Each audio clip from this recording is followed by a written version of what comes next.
One of the most important habits you need to form as soon as you can on a dirt bike is foot position and your hip position. Now, why this is so important, I'll demonstrate right here.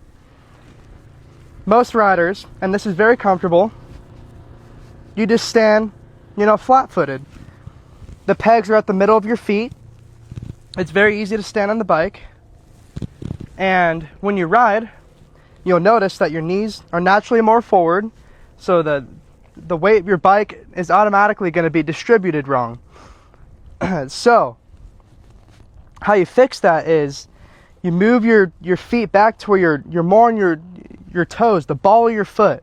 Now, what that does is it automatically first brings your knees more flush with the end of your toes. And why that's important is now when you lean forward, your hips are going to be to where now you're just your arms are just going to be floating, and causes a lot less stress on the upper part of your body. And you actually want to be controlling most of the bike with your lower body. And why it's also important to ride on your toes and is now it's like you almost have a third shock. Your ankles act as another suspension. When your feet are on the middle of the pegs, there's no flexion. But when you put them on the toes, now you got all this flexion. So when you're going through bumps, you want to keep your ankles a little stiff still because you don't want them just to be going everywhere.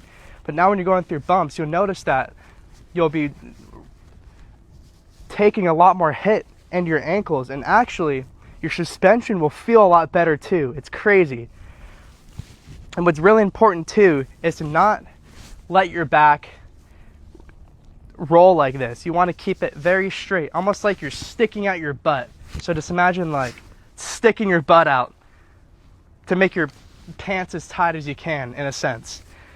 And that way, now you have full control of the bike. And this completely changed the way that the bike feels. And it just makes the bike feel a lot more enjoyable because now you have complete control of the bike. And it's easier said than done. But once you change the habit, you will feel so much better on the bike and a lot more confident in that you can reach that next level of riding that you've been looking for. I hope this helps. And next we're going to talk about hand position.